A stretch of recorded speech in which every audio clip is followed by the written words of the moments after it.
Most funding coaches lack a consistent system to get their clients approved for massive funding with confidence and at scale. So I want to show you my assembly line process based on seeing over 1,000 funding clients every single month from my business, my network, and all the funders inside of my own community. We see over 1,000 applications, and this is the exact funding sequence that we put our clients through. So this is my perfect funding sequence. It's the exact step-by-step blueprint that I put my clients through to get massive funding wins. So I'll walk you through the entire process here, but we only start this funding sequence once your client is fully optimized, which means that their personal credit report is fully ready to go with low utilization, no negative items, low or no inquiries, amongst other things. We also have the LLC fully prepared in a low risk industry with all the different trust assets put together. So we have the client fully optimized and ready for funding. And once they are, we can then follow this process. So whenever we get started with the funding,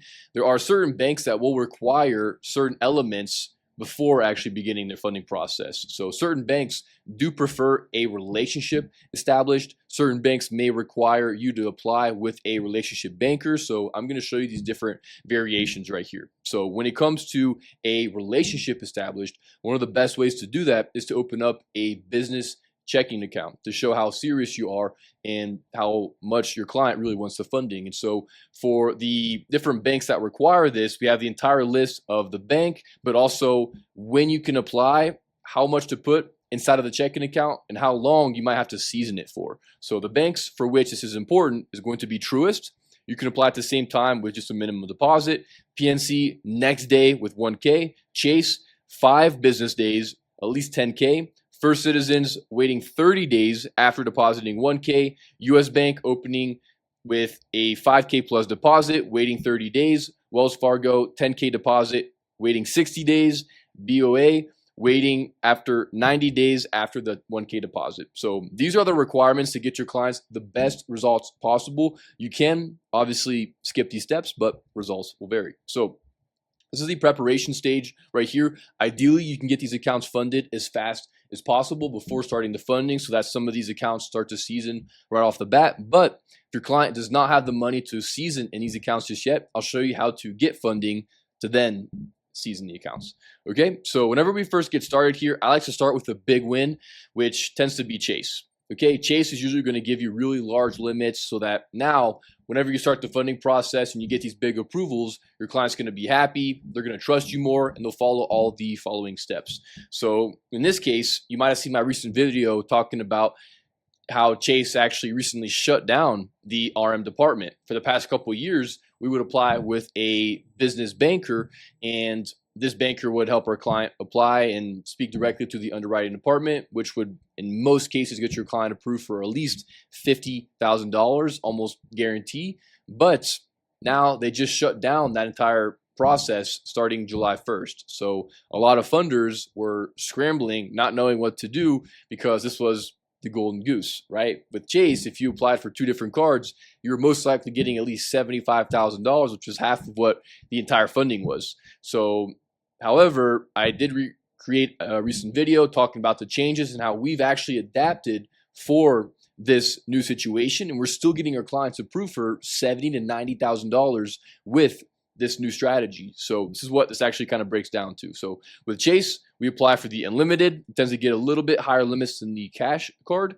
And so in this case, we're trying to shoot for 30 to 40. So this is not the 50K approval, but we can attach to it a bigger one right there. So we're going to apply for a 30 to 40K card.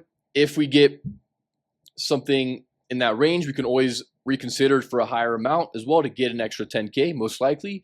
So depending on how much we get approved for, if you get at least $30,000, that means that your client is getting a positive feedback from Chase, so you can apply right away for the second one.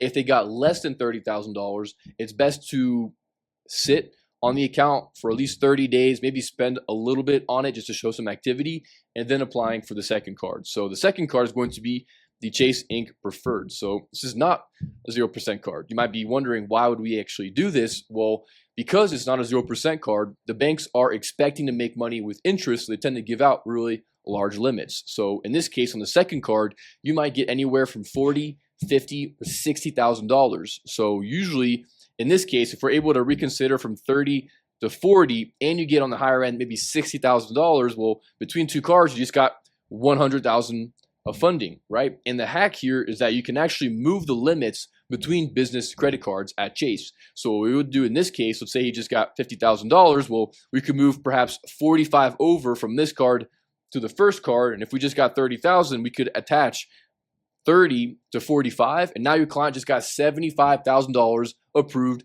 at 0% at Chase for 12 months, and you still have the second 0% card available. Okay, so that's how we do Chase right there. So that's going to be a big win to start with for your client. So ideally, you would have the deposit ready to go, and you can start there. However, if your client does not have the deposit, we will basically just put this first round behind the second round and just basically rotate these two, okay? Because there are certain banks that don't actually need the business checking account. So we'll talk about that in a second. But with the other application we'll start with is simply just starting a relationship with Amex. So that's usually going to give you much better results if you already have an account with them when you go and apply for a business credit card. So in some cases, you might just get the business gold.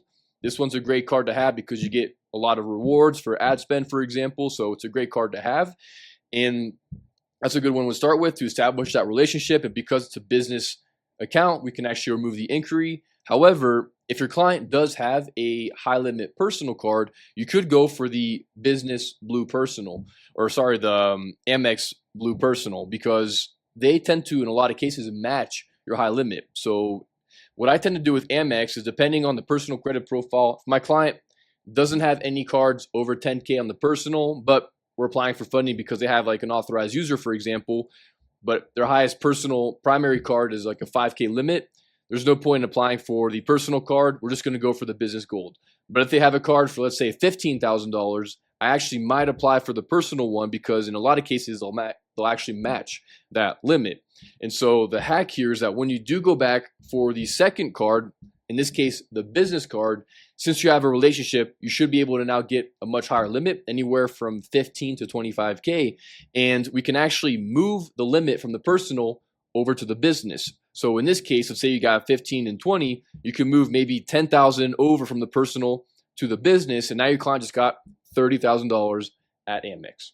All right, so that's how we usually do that.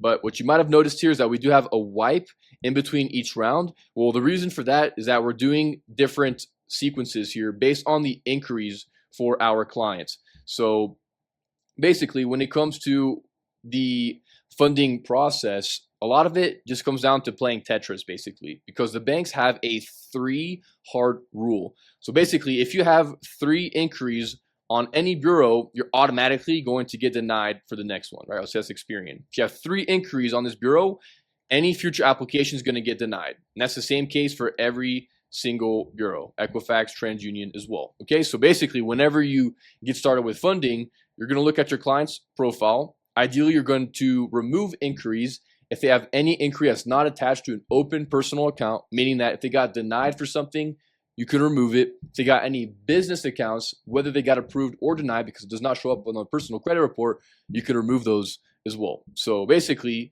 in this case, we would have like the 3 hard rule. We'll be looking at the credit's profile. So maybe they have something like this, or maybe even like this. Okay, so TransUnion, Equifax, and Experian. Well, if we're playing Tetris, we can add a block right here, here, and here. So we'd have like basically 3 applications possible. Okay, if your client's 3, 3, and 3, well, we have an issue here. We can't actually apply anywhere. Okay, however, if your client has nothing, well, we have full opportunity. So that's why in between rounds, basically, we're going to wipe it because we're going to be stacking inquiries as we go. And then once we're done, because they're all business applications, we can remove all the applications that we just submitted for. Okay, so in this case, we're going to apply for these 2. We're just going to clean it up really quick, wipe it off. It's Experian. So Experians are inquiries that are very fast to remove. And now we'll start the second round, okay? Starting fresh. So the second round is all about the no or fast checking banks. So if your client, for example, does not have money enough to submit deposits, well, you might actually start over here, okay? Because these banks do not require it. So if you do go for funding over here, you can get anywhere from 50 to 100,000 just by hitting these banks. And so once you have this funding approved for, now you can go back, liquidate those cards, put the money into Chase, put the money into First Citizens, Wells, BOA, etc. So that's how I'd usually navigate that process. Ideally, you just put the deposits in and just get started, but that's how you can circumvent that potential limiting factor. So second round here, we're going to apply for these following banks. So we just went over Amex. We don't need a checking account right there. Elan Financial, that's a third-party processing company. So there are a lot of smaller regional banks that would like to offer credit cards, but they're not big enough to develop that entire department. So they white label a company such as Elan Financial. So if you go on these different banks, you'll notice that the credit card application page is the exact same, just different colors and a different logo. And that's because you're using a white label company like a third-party processor. Other ones might be FNBO, First Arkansas. So there's a couple different ones out there, but Elan's the major one. And they're actually giving out some good approvals right now. For a time period, they actually kind of shut down the approval process, but they're back. So right here in this case, we're going to apply with a certain strategy. You have to basically apply through a local link. It's kind of complicated, but if you have that data point, you can get your client approved for up to $40,000 on 2 cards. And since you're applying for 2 back-to-back, it should only be 1 inquiry. Citizens, here we're going to apply online through a special link. The link is actually not available if you go through Google. You used to be able to look it up by submitting a business line of credit application, but it's not even there anymore. So you have to have the special link. But if you apply through the special link, you can apply directly online. We've been seeing some really great limits around 35K very consistently. Truist here, this is going to be one of those fast checking banks, okay, because we can simply open up the accounts and apply at the same time. The hack here is that you only want to apply after they offer it to you. So basically you go in, you say that you want to open up a personal account, a business checking account. You'll go through the entire process. You do not mention the business credit card. Once they do offer it to you, then you apply. That's how we see the best results. PNC, you basically submit or deposit the 1K, apply the next day, and you should get a pretty decent win right there. If you don't, just call the number on the back. Okay, once we do all this, now we've got a couple of different inquiries. We're going to go through the wipe process and then continue. So most of the next banks here are going to be checking dependent. So that's why I have them stacked here depending on how long it takes to kind of get them seasoned. So First Citizens is 30 days. So you use an RM. You need to have a business banker contact. And with the contact, you should get a big limit. We're seeing around 35K very consistently at First Citizens. So anywhere between 25 to 40 is possible. And then we go to the next round. So here we're going to apply for Wells. We need a big deposit here. For Wells, waiting kind of a long time, but we're seeing really big wins. The final round here is going to be the longest checking accounts. So we have BOA. This one used to be a little bit faster, but they're seeing people move money in and out. So they just want you to season it a little bit longer. So 1K for 90 days. And here you basically use the right data points and you should get 10K per card. And as long as you get approved, you basically just keep getting, or you just keep submitting more applications. So if you submit one, approved, submit the second one. If you get denied, you stop there. But if you get approved, you continue. So you should get 10K 3 times. That should be a good win for you. US Bank. So US Bank, the best way possible to approach this one is if you show statements. So basically, if you can show statements of a high limit card, they might match it. So the hack here is to basically apply for Chase, merge the 2 accounts, get a big limit of 60 to 90,000 on that one card, use it for 3 months to show some activity, but never increase in utilization too far. So being responsible. And then you can go and approach an RM contact and show the RM your 3 months of statements. They'll introduce that to their internal department and you should get a big win. So you should get 50K on 2 cards. And then finally, we have Amex. Amex has the relationship or the blockage here of only being able to get 2 cards every 90 days. So we're going to wait the 90 days, go back and apply again. You should get another 20,000. So that's like our most standardized process right here. There obviously will be certain banks that might not be available for every state. There might be more banks depending on if your client's in a certain area, like regions, for example. But overall, if you follow this entire sequence with the exact step-by-step process, by having the right seasoning in place, by using RMs if it's required, and by using the right data points in place, you can get up to $400,000 on the higher end. I would say just by applying for business credit cards, you can very confidently get anywhere from 150 to 200K. If you're charging a percentage, that's a lot of money. If you have a standard program fee, you're going to crush it every single time. So that's how we create consistency in my funding business. I create a roadmap that's consistent for most clients about 90% of the time, and then we just make adjustments based on the client. So for my clients inside of Credit Coach Academy, we of course give them all the data points for every single bank that we just spoke about, and even other ones that are more local as well. So for example, if we were to do Elon right here, we would actually give them the exact answers to put on the application, what to say so that they get the max approvals possible. We actually give my clients an entire template as well that they can import inside of their client portal with all the data points as well. They simply just, let's say, open it up, and boom, we'll tell them exactly how to actually go about it and get the best results possible. They can just import this into the client portal.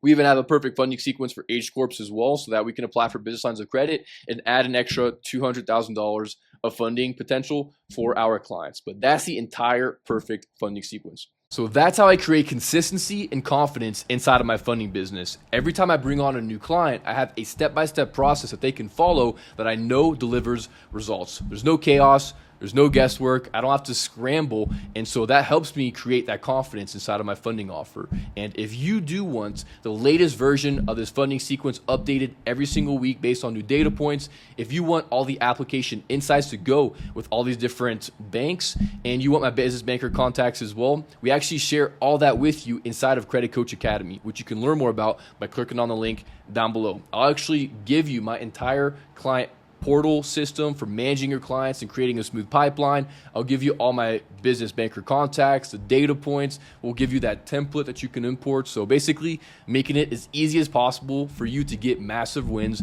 for your clients at scale every single time. So if you are curious about that, click on the link down below to learn more. But otherwise, I hope you really learned a lot inside of this video. If you do get some wins, please be sure to comment down below. I love to hear about it. And thanks so much for spending some time with me here today. I'll see you in the next one.